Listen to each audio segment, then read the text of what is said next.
Bonsoir et bienvenue sur Miasme TV. Alors, comme je vous l'avais indiqué lors du numéro 76 de Miasme, l'édition hebdo, nous allons bien vous décrire dans cette annexe l'intégralité du programme du Festival médiéval fantastique Normandia, qui se déroulera les 24 et 25 février au Parc des Expositions de Rouen. Accompagné de Jimmy, l'un des co-organisateurs du festival, nous allons aller dans le détail des festivités et vous présenter quasi tous les intervenants. D'ailleurs, je vous réserve une surprise à la fin de l'émission. Vous aurez droit à un extrait exclusif d'un morceau complètement inédit de Luc Arbogast qui s'appelle Marrakech. En tout cas, c'est peut-être son titre provisoire. Et voilà, ça sera rien que pour vous, pour les auditeurs de Miasme TV. Eh bien écoutez, installez-vous confortablement dans vos fauteuils, vos canapés, où vous voulez. J'ai modifié un petit peu le générique pour l'occasion. Allez, magnéto Serge.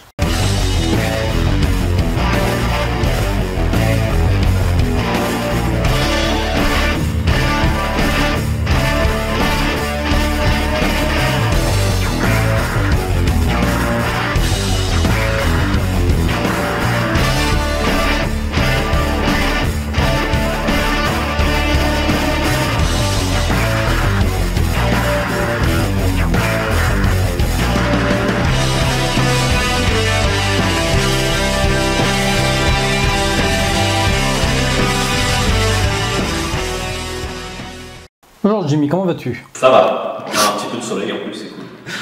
Alors toi Jimmy, si j'ai voulu t'inviter ce soir, c'est parce que tu es le président de l'association Weg Vizir. C'est ça. Qui est une association d'animation viking, tout ce qu'il y a autour du thème des vikings. Donc c'est la reconstitution historique viking. Donc c'est vrai qu'il y a un côté animation avec des démonstrations d'artisanat, de combat, etc.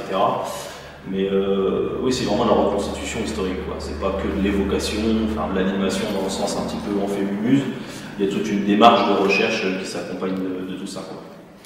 Entendu. Donc dans le cadre de ton association, tu organises avec la FFM, la Fédération Française Médiévale, le salon Normandia qui se déroule le week-end prochain du 24 au 25 février. C'est ça. Alors, en quoi consiste ce salon? C'est la première édition? C'est la deuxième édition. On a eu une petite édition l'année dernière qu'on avait préparée en 3 mois parce qu'on a eu l'accord assez tardivement. Et, cette première édition, on a pas mal bossé pendant 3 mois pour essayer de faire un salon correct. Donc on avait 4200 mètres carrés d'exposition à peu près, c'était déjà pas mal pour 3 mois. Après le truc c'est qu'en 3 mois on n'a pas le temps d'avoir des subventions, des financements pour de l'animation. Donc c'était beaucoup de stands et puis un petit peu d'animation. Donc cette année, pour cette deuxième édition, vu qu'on a eu plus de temps et qu'on connaissait déjà un petit peu comment ça marchait, on a vu plus grand. On va avoir beaucoup d'animation et puis on a pas mal agrandi parce qu'on passe de 4200 m² à presque le double, quoi. Donc voilà. Donc qu'est-ce que c'est que ce salon? L'idée c'est de faire un peu comme une fête médiévale, comme un festival médiéval, mais en intérieur. Donc on va avoir pas mal d'échoppes, des artisans, des revendeurs aussi de matériel médiéval, et des associations, des professionnels de l'animation, de la reconstitution historique qui vont venir démontrer un petit peu leur savoir-faire, donc animer un petit peu le salon. D'accord. Donc ça se passe sur 2 jours, 24 et 25 février. C'est ça. Heure d'ouverture 10h. Alors le samedi on ouvre de 10h à 10h, de 10h à 22h on fait un tour de cadran ensemble, et le lendemain c'est de 10h à 18h. D'accord. Alors au niveau des animations, c'est assez riche et varié. On gardera Luc Arbogast pour la fin. Mais si je prends ton programme, par exemple, vous avez invité Gueltaz le Fil, qui est un conteur. Oui, Gueltaz le Fil, qui avant, il était venu l'année dernière un petit peu comme ça, il se lançait dans les contes normands. Enfin, ça faisait déjà un bout de temps qu'il en faisait comme ça, à titre un peu perso, voire associatif. Et là, depuis l'année dernière, ça a bien marché, ça a bien plu à Normandia, il avait un bel emplacement, il y a eu pas mal de gens qui sont venus l'écouter. Et depuis, il s'est lancé, donc maintenant il est professionnel. Donc il nous a fait un tarif sympa, comme un petit peu, on le fait travailler, et puis en échange, lui, il nous fait de la publicité de son côté. Et donc là, il revient, effectivement, proposer des contes vraiment basés sur l'histoire de la Normandie. Je sais qu'on a pas mal de contes, généralement, qui parlent de légendes bretonnes, de légendes celtes. Et là, ça nous fait plaisir d'avoir quelqu'un qui fait des contes normands, quoi. Faire bosser un petit peu les gens du coin sur des légendes du coin. Damoiselles et damoiseaux, jouvencelles et jouvenceaux, orques, trolls et autres sorciers, bien le bonjour. Mon nom est Gueltaz le Fil. Si vous ne voulez pas perdre le fil, je vous conseille de me suivre sur le livre des visages, plus connu sous le nom de Facebook.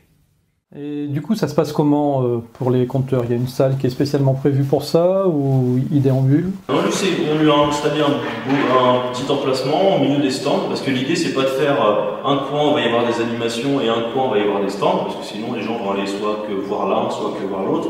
Donc on mixe un petit peu, un peu comme sur une fête médiévale, quoi. On peut passer d'un stand d'un cordonnier qui fait des chaussures en cuir médiéval, et juste après passer à une association qui va faire un petit spectacle ou une petite démonstration.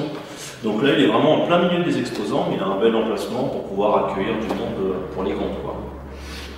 Puis si jamais ça ne suffit pas, on a une scène un petit peu qui est à l'écart, sur laquelle il peut venir monter, un podium, s'il y a vraiment beaucoup de monde, sur laquelle il va pouvoir compter sans problème. Entendu. Alors si on continue ton programme, vous avez invité aussi Gargouille Productions. Qu'est-ce qu'ils font ces gens-là? Alors Gargouille Productions par exemple, eux c'est pareil, ils sont normands. J'ai mis beaucoup les normands d'abord. Ils sont dans le Calvados et c'est une espèce de studio photo sur un fond vert. Donc on arrive en tenue, etc. Et après eux ils incrustent le décor un petit peu qu'on veut. Ça peut être des décors de nature. Quand on est costumé un peu steampunk, ça peut être des choses un peu futuristes ou un peu à base d'engrenage, etc. Des choses un peu industrielles. Donc l'idée c'est de repartir avec une petite photo sympa, de soit en tenue, puis dans un décor complètement adéquat, ce que ne permet pas forcément un parc des expositions. D'accord. Alors ensuite, vous avez invité les fauconniers du Bois des Aigles, avec leurs amis volatiles. Ah ouais, des Normands encore. On pourra croire que je vais faire du favoritisme. Alors le Bois des Aigles, c'est un parc animalier qui est consacré aux rapaces, d'où son nom, le Bois des Aigles, et qui est situé dans l'Eure. Et de temps en temps, on les voit se déplacer sur des fêtes médiévales où on ramenait quelques rapaces, un aigle, un faucon, une buse, une chouette. Et on trouvait ça chouette justement, donc on les a contactés par téléphone. Ils ont été très sympas, donc quand je dis très sympa, c'est-à-dire qu'ils font l'effort de venir, sachant qu'on n'a pas de très gros budget. Et là ça fait une animation qui est sympa parce qu'on se dit comment on peut avoir des oiseaux dans un parc des expositions. Et eux ils ont l'habitude, ils savent le faire, enfin, c'est des professionnels, donc avoir un petit peu de fauconnerie dans un salon c'est sympa. Donc on va les voir survoler les tentes, les visiteurs, etc. Il n'y aura peut-être pas jusqu'à là, mais en tout cas il y aura de la déambulation, ça c'est sûr. Après quelques petites envolées sur des courtes distances. Ça c'est les professionnels qui vont voir selon la fréquentation. S'il y a beaucoup trop de monde, ça va être un petit peu compliqué. Mais en tout cas ils seront sur des perchoirs et puis ils feront de la déambulation avec les professionnels et puis aussi avec les gens du public, parce que l'idée c'est de leur faire essayer un petit peu tout ça. Alors ensuite, vous avez aussi invité la troupe de danseuses médiévales de Vernolia Esperanza. Alors, toujours des Normands. Alors Vernolia Esperanza, ils sont venus je crois l'an dernier en tant que visiteurs, et le salon leur a tellement plu qu'ils ont décidé de venir faire une petite animation de danse, parce qu'ils font un petit peu de danse médiévale, ils se sont lancés là-dedans en tout cas il n'y a pas très longtemps je crois. Ils ont déjà fait quelques spectacles, quelques fêtes, quelques prestations. Donc là, ils viennent comme ça faire une petite animation, une initiation à la danse médiévale. Peut-être accompagné de musiciens qu'on aurait sur place. Donc ça, il faut encore qu'on voit comment on cale ça en termes de programme. Mais l'idée, c'est ça, c'est de passer un bon moment, de faire danser les gens. Puis ça reste dans le contexte. Voilà, ce serait dommage qu'il n'y ait que de la musique et pas de la danse, quoi.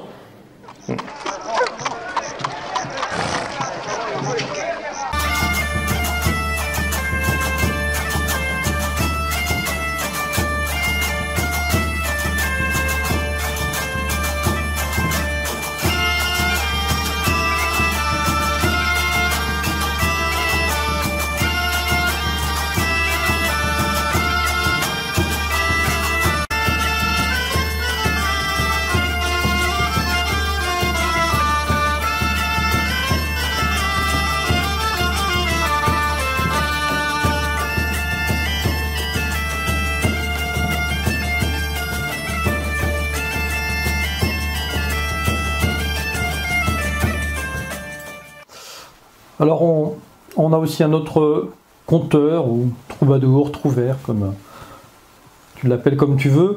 Il s'agit de la fabuleuse histoire du Paragos. Alors lui, il est connu d'habitude sous le nom de chevalier de la cailletterie. Il est professionnel depuis un paquet d'années dans la reconstitution historique, donc fait du spectacle, etc. Et là, il change un petit peu, histoire de varier ses animations. Il peut faire le chevalier dans son spectacle, mais là, il a décidé de faire un personnage un peu steampunk.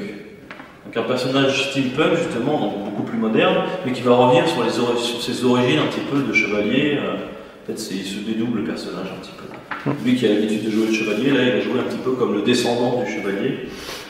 Donc là, c'est histoire d'avoir un petit côté, parce que le steampunk étant un milieu qui n'est pas très développé, en tout cas par chez nous, l'idée c'était d'avoir, si on n'avait pas beaucoup d'exposants, de stands de steampunk, compenser avec des animations qui soient un petit peu dans cet esprit-là.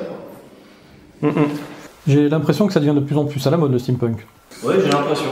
J'ai l'impression que c'était un petit peu, on le voyait pas beaucoup en France en tout cas, je sais que les Belges ont pas mal d'avance là-dessus, ils le font pas mal. Mais finalement, le fantastique, plutôt que de dériver sur le manga, comme c'est souvent le cas, je trouve ça plus sympa que ça dérive un petit peu sur le steampunk, ça permet des choses un peu plus modernes, des choses un peu post-apocalyptiques, un peu futuristes, et en même temps, ça colle aussi avec une époque victorienne ou l'époque grand siècle. Ça peut, voilà, tout ça, c'est l'époque des grandes inventions. C'est pas complètement incompatible, parce que ça fait partie des cultures de l'imaginaire. Alors, vous avez aussi invité Delphine Azoulay, du groupe Récréation pour tous. Alors, qu'est-ce qu'elle va nous présenter, Delphine? Ouais, alors Récréation pour tous, c'est une personne qui est seule, pourtant, enfin qui est souvent bien entourée, mais elle fait pas mal de salons, cette personne-là. Elle nous suit beaucoup, elle fait énormément de publicité, ça c'est super sympa sur les réseaux sociaux, parce que ça tourne énormément là-dessus. Et elle propose du maquillage pour les enfants, parce que ça plaît toujours. Hein. Souvent dans les fêtes médiévales, les enfants, selon le profil de la fête, sont un peu laissés de côté. Donc, et des contes également, des contes sur l'histoire de la laine, donc c'est un petit peu à polyvalent, ça peut être pas mal ça. Alors j'en profite qu'on parle du stand de Delphine pour préciser que vous pouvez venir costumer à ce festival, et c'est même recommandé de venir costumer, parce qu'il y aura même un concours de cosplay. Alors c'est pas un concours de cosplay, parce que le mot cosplay il fait un peu science-fiction, manga, etc., ou personnage de jeux vidéo. Là on a préféré le concours de costumes, parce que la thématique est vraiment, bon, c'est par thème, hein.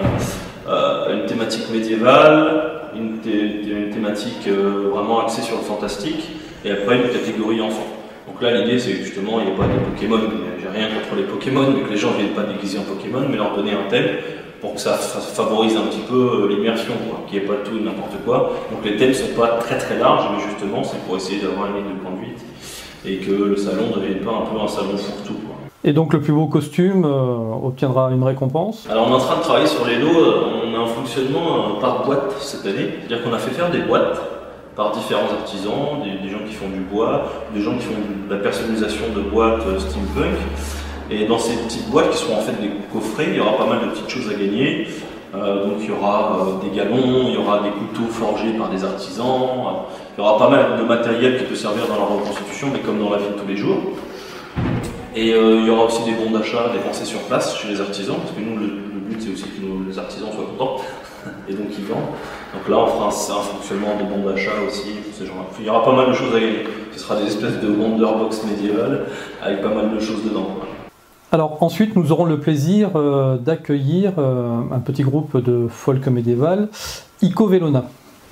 Ouais, Ico Vellona c'est un petit groupe qui débute, alors même si certains des musiciens qui sont dans cette troupe font déjà partie d'autres groupes qui eux sont un peu connus, c'est un groupe de pagan, folk un petit peu, et c'était intéressant pour eux parce que vu qu'ils débutent, ça leur fait pas mal de pubs, et puis nous ça nous arrange, ça nous fait quelque chose qui soit un peu dans la thématique, quoi. Parce que dès qu'on veut avoir une thématique un peu médiévale, etc., souvent il faut faire appel à des professionnels, et malheureusement pour cette deuxième édition, sans subvention, on n'a pas forcément les moyens de faire appel à ces professionnels. Donc à avoir des gens qui débutent un petit peu comme ça, qui seront sûrement professionnels très vite, nous ça nous permet d'avoir une animation sympa, et puis eux de les faire connaître. D'accord. Et ce que je vous propose, c'est qu'on écoute un extrait de leur répertoire, Douce Dame Jolie.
es mi, que nul est signorie, seul moi faut tout seulement.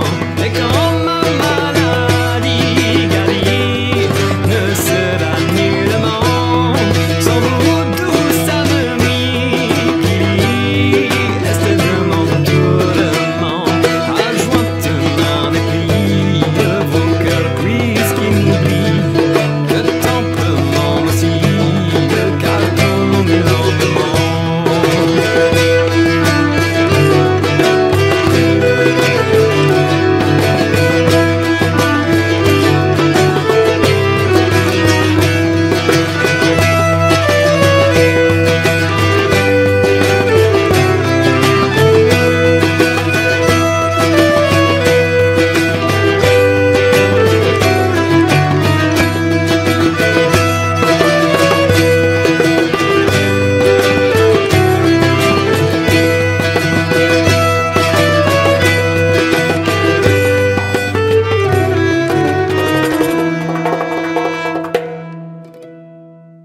Alors, autre animation, celle des roulottes de Taberna Itinerantis et Taberna Incantae. Ah ouais.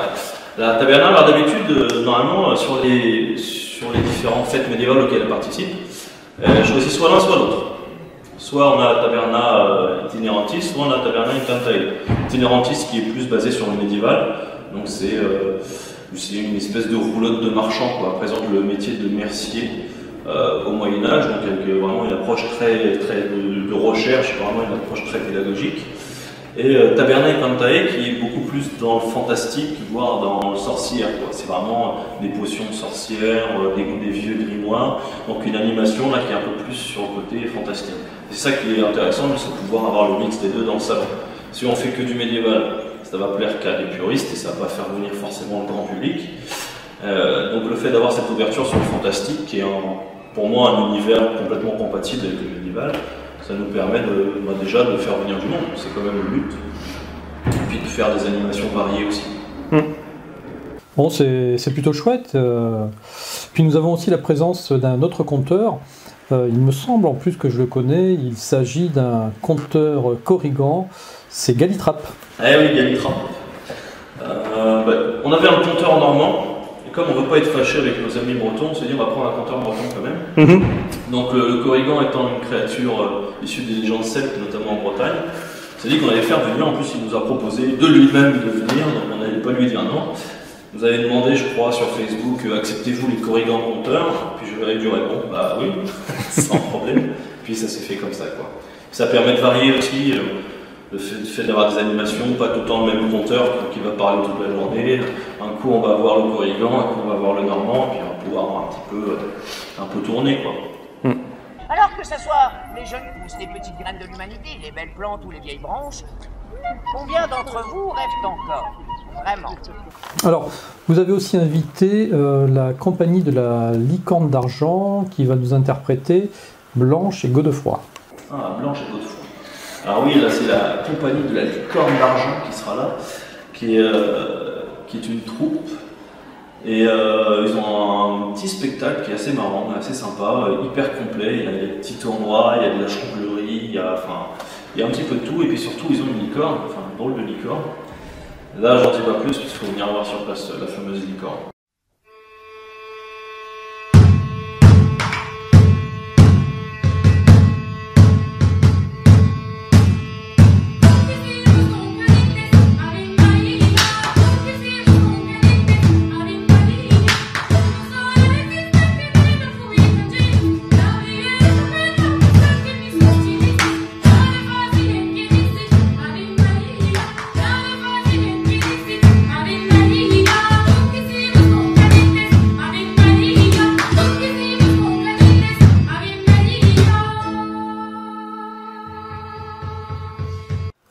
Toujours dans le registre musical, tu as aussi invité une autre compagnie que je ne connais pas, mais je sens que je vais l'adorer, celle-ci.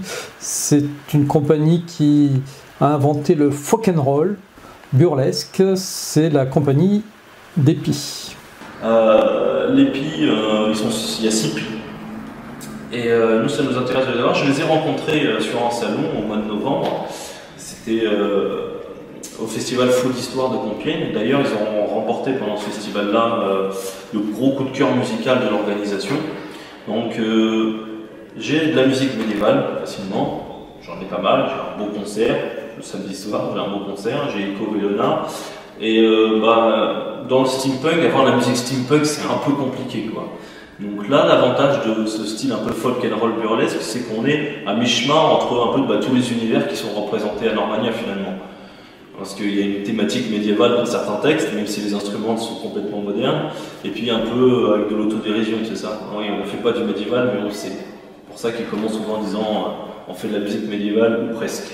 Donc ce côté un peu folk and roll burlesque, c'est surtout pour mettre l'ambiance, avoir une animation musicale qui soit un peu punchy, quoi, pour mettre l'ambiance et puis pour réveiller ceux qui éventuellement dormiraient après avoir bien mangé, après avoir fait un grand tour dans le salon.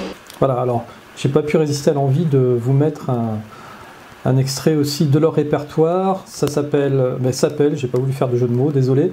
Et vous pouvez retrouver leurs vidéos sur YouTube, sur la chaîne CIE Les Pis.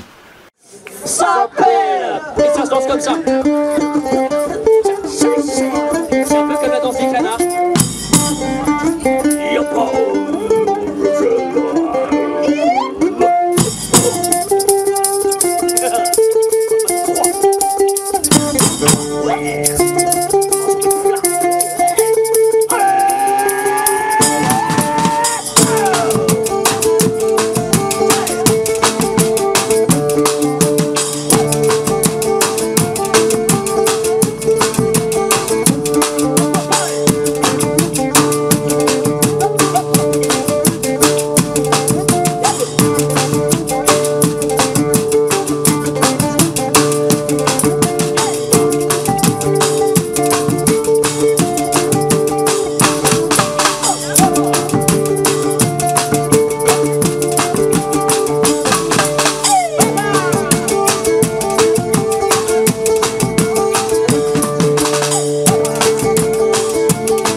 Alors ils me font vraiment penser à une autre compagnie qui s'appelle les Compagnons du Gras Jambon. Je ne sais pas si tu connais. Je les connais aussi et j'apprécie ce qu'ils font. Au moment où j'ai reçu pas mal de devis, j'ai demandé pas mal de troupes. Et malheureusement, j'ai dû faire un choix. Question de distance, question de coût, etc. Puis question de place aussi. Enfin, il y a plein de critères qui entrent en jeu, donc j'ai pas pu les faire venir. J'espère que ce sera possible pour une prochaine édition. Bah voilà, hein, tu sais ce qu'il te reste à faire, hein, une 3e édition avec les Compagnons du Gras Jambon, ce serait vraiment génial. Bon alors on n'a pas les compagnons cette année, mais on ne sera pas déçus pour autant, car vous avez quand même invité, on va dire, la personne, le groupe qui pour moi représente aujourd'hui le meilleur de la musique médiévale. C'est Luc Arbogast, hein, que je connais très bien, qui est déjà un habitué de Miasme TV, pour l'avoir interviewé dans une rencontre hors du commun. Et il vient dans le cadre de sa tournée Ab Originem Fidelis, c'est son nouvel album. On ne fait pas venir pour ça, mais on sait qu'ils vont sortir un nouveau, en tout cas au mois de mai, c'est prévu pour la mi-mai, un album à venir. Mais c'est surtout que dans la chanson médiévale en France, même si on a des petites troupes, etc., sympa, souvent c'est pas ce qui va faire vendre nos places de concert, c'est difficile, on s'en sert plus comme animation. Là je voulais vraiment faire un concert, pourquoi déjà, on n'a pas de subvention, donc le fait de faire un concert, ça nous permet peut-être de dégager une petite marge financière pour pouvoir payer 2-3 autres animations. Mais c'est surtout que le fait de faire venir Luc Arbogast, c'est un gros coup de communication pour nous, parce que moi je l'apprécie, Luc Arbogast, j'écoute depuis 2009-2010 à peu près. Et suite à son passage dans The Voice en 2013, où là il a été révélé un peu au grand public, j'avais bien été touché par cette prestation. La surprise un petit peu qu'on voyait sur le jury, c'est un peu la surprise que nous on a eue la première fois qu'on a écouté, quoi. On voit le grand gaillard, une voix qui monte assez haut, qui monte très très haut même. Et le fait de déstabiliser un petit peu tout le monde, c'est ça qu'on voulait se... Alors, ce que je te propose, c'est de passer un extrait, l'extrait que j'ai promis. Pour ceux qui ne connaîtraient pas encore Luc Arbogast, ils vont pouvoir le découvrir. Je pense qu'il va faire partie de son prochain album, j'en suis pas encore tout à fait sûr, mais c'est ce qu'il nous avait annoncé la dernière fois qu'il était passé à Verneuil-sur-Avre. Cette chanson s'appelle Marrakech. Allez, on l'écoute. Il y a un petit jeu qui est très intéressant avec ce morceau, c'est que le public doit participer. Déjà, il faut danser, parce que c'est une bourrée de temps. On veut une bourrée de temps, des bourrées tout le temps. Donc la bourrée, on danse comme d'habitude, voilà. Et à un moment, quand je fais... ça, on peut faire... C'est très important de le faire.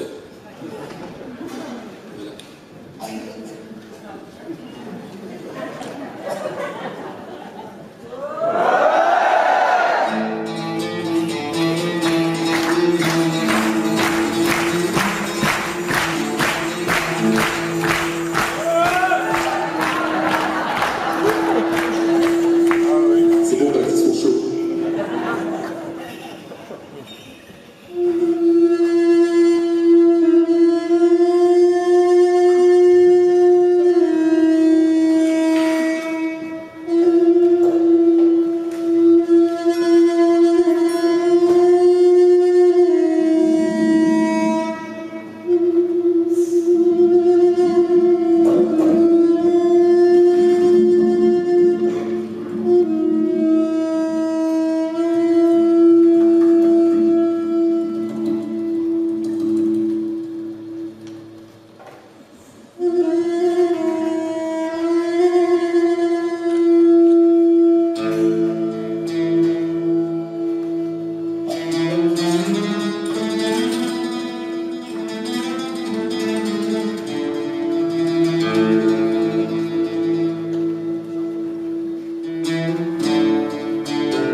donc c'est ce côté un peu évasion, cette voix qui nous transporte un petit peu dans ce que nous on veut représenter, quoi. Parce que c'est sympa le médiéval d'avoir les chevaliers en armure qui combattent, etc., d'avoir des démonstrations d'artisanat, d'avoir un petit feu de bois, mais il manque un petit peu ce côté musique que nous on ne peut pas forcément toujours reconstituer. Et Luc Arbogast, si on pense à musique médiévale en France, c'est Luc Arbogast, quoi. Donc il était très peu connu avant, et puis depuis The Voice il est très très connu. Donc nous ça nous fait plaisir de le faire venir parce que déjà moi je l'apprécie personnellement, et parce qu'en plus je pense que ça peut faire venir du monde, quoi. Donc moi le but c'est qu'il y ait du monde pour le salon parce que ça nous ferait du bien, et puis je veux qu'il y ait un public aussi large pour lui parce qu'il mérite d'être connu, et je pense qu'il mériterait de remplir les Zéniths sans problème, comme ça a été le cas d'ailleurs il y a quelques temps. Et je tiens à préciser, le tarif est plus que raisonnable. C'est 5 € l'entrée et 30 € en tout si vous allez voir Luc le soir. C'est ça. Alors le salon en soi, on est resté sur les mêmes tarifs que l'an dernier, donc 5 € en tarif plein et 2 € en tarif réduit, donc pour les personnes costumées, parce que ça participe à l'ambiance, à l'animation. Ah, c'est intéressant. Et puis pour les enfants, les personnes en recherche d'emploi. Et là, en faisant venir Luc Arbogast, on a fait un passe concert à 30 €, tarif unique, mais qui donne accès au salon les 2 jours. Donc on se fait plaisir avec un concert le samedi soir, et puis on peut passer le samedi toute la journée au salon, et revenir le dimanche. Les animations ne sont pas les mêmes, donc on peut passer 2 jours dans le salon. En fait, cette question de passe 2 jours, parce qu'on a aussi un passe 2 jours à 7 €. L'an dernier, on n'y avait pas pensé, et ça nous a été vachement demandé, en fait, parce que les gens ont payé 2 billets et voulaient revenir le lendemain. Donc c'est plutôt positif pour nous, donc ça nous encourage pas mal. Donc là, on a fait le passe concert pour Luc Arbogast qui donne accès un petit peu à tout, quoi.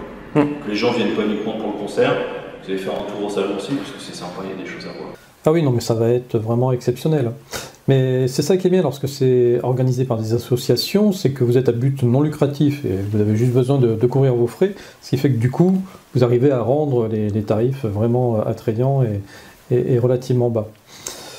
Est-ce qu'on aurait oublié quelqu'un sur le programme, peut-être un invité de dernière minute? Même pas que de dernière minute, c'est juste que j'aime bien ne pas balancer tout le programme d'animation tout de suite pour que les gens consultent le site régulièrement, pour qu'ils se tiennent au courant et puis pour faire un petit peu effet communication. Nouvelle info, ça vient de sortir. Donc oui, il y a d'autres spectacles à venir. En musique, c'est à peu près tout, ce qu'on a dit. Il y aura peut-être 2-3 animations musicales supplémentaires, mais grosso modo, on ne peut pas faire mieux. Mais il y aura pas mal de spectacles. Là, on a lancé la communication sur un tournoi viking. On va faire un petit tournoi viking, parce qu'on a une belle arène de combat. Donc cette belle arène de combat, elle fait 10 mètres sur 10. Donc elle va servir pendant tout le week-end à abriter des démonstrations de combat, style Béour. Donc vraiment des chevaliers qui se taper dessus assez fort. Un tournoi viking, c'est sympa, ça se fait pas trop encore en France, donc ça nous intéressait de lancer ça pour cette édition. Puis sur l'arène, il va y avoir des démonstrations, des initiations aussi avec les enfants, avec des combats de GN, donc de grandeur nature, donc ça les enfants ils pourront y aller avec les épées en mousse, en latex, etc. et puis se faire plaisir. C'est bien encadré, donc normalement il n'y a pas trop de dégâts. Donc voilà, après c'est des petits spectacles ou des petits contes ou ce genre de choses là qu'on va annoncer sur le programme. On parlait tout à l'heure de Tabernae Itinerantis, il y aura des moments bien précis d'animation. Donc là, d'ici quelques jours, on va lancer le programme bien détaillé avec tous les horaires, etc. pour que les gens puissent pas choisir un peu les animations, parce que le but c'est qu'il y ait quand même que les gens se baladent, ils ne soient pas forcément esclaves de à telle heure faut que je sois là, à telle heure faut que je sois là, mais pour montrer que voilà, il y a différentes animations pour les enfants, c'est surtout ça en fait. Montrer qu'à tous les âges, il y a un intérêt à venir au salon, parce qu'il y aura un petit peu de tout pour tous les goûts. Ok.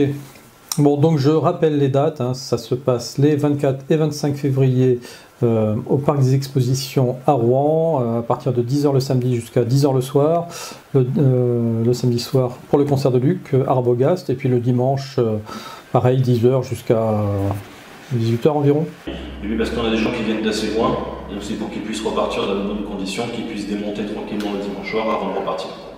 Alors Jimmy, tu sais, sur Miasme TV, on aime bien savoir un petit peu ce qui se passe dans la tête des gens, et on se posait la question, comment est-ce qu'on en arrive à organiser ce genre de festival, parce que c'est quand même beaucoup de boulot, et c'est pas simple, quoi. Qu'est-ce qui t'a pris?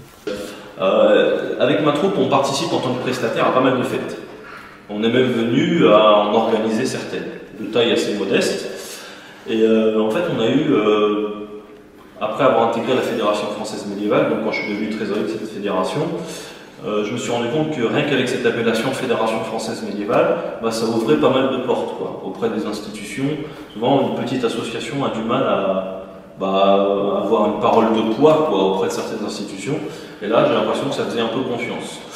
Donc, il y a une grande foire au Parc Expo de Rouen, c'est la foire internationale de Rouen. Et ça fait pendant 2-3 ans, ils ont organisé des journées à thème. C'était la journée, je sais pas, la journée des femmes. Et nous, on avait 3 journées qui s'appelaient les journées médiévales.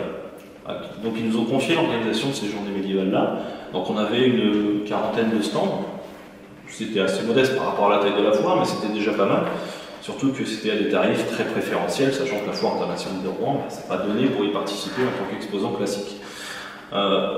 Chaque année, cette foire avait une thématique. Et quand on a fait ces journées médiévales, les gens disaient vous nous faites presque oublier la thématique, tellement il y a de médiéval, etc. Et les gens étaient très réceptifs.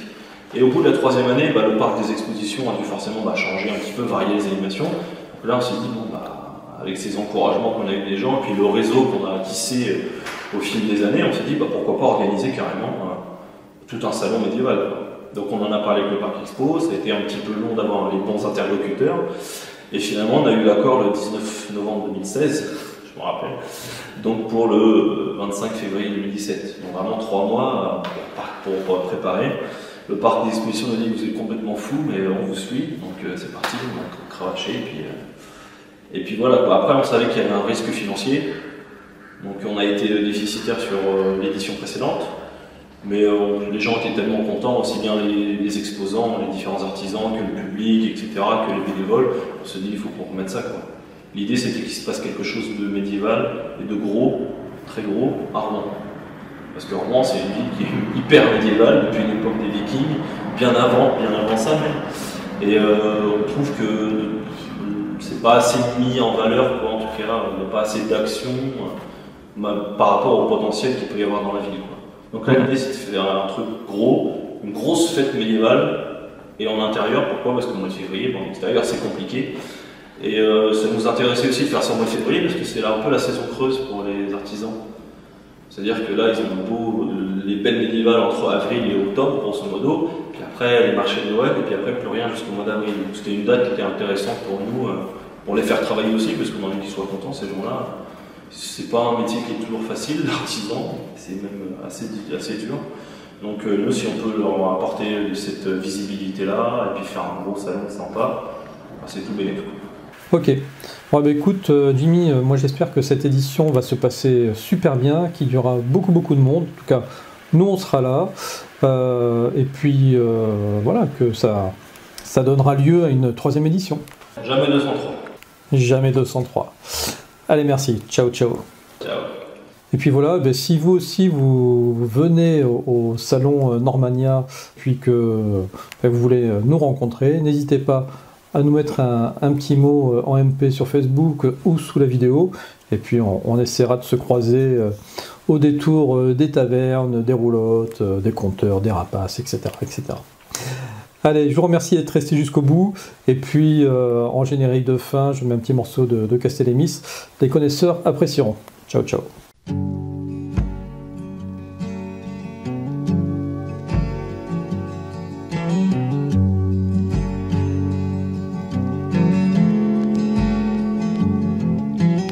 À la fin de ma journée,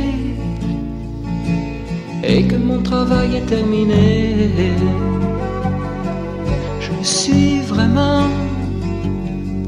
très fatigué. J'ai envie de me coucher.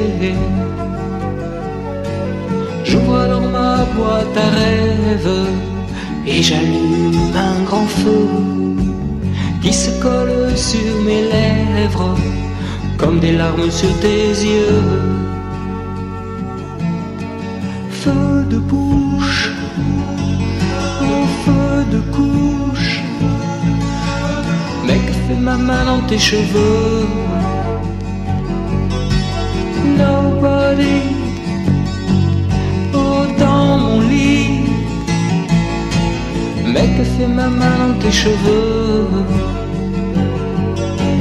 J'ai compris, je suis parti. l'époque bénie. Moyen-Âge, petit page, des romans de courtoisie.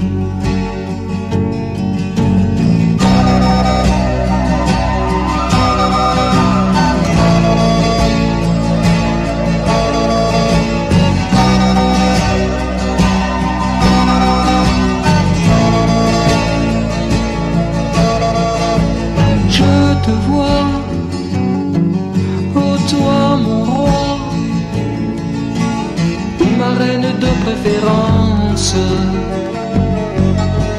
toi qui danses en signe d'allégeance, toi ma reine au royaume de France, où je l'aimais mon royaume, prince des roses ton home. Je n'y voyais pas les guerres de l'histoire sanguinaire. Marjolaine, ô blanche laine, douceur du royaume d'Aquitaine.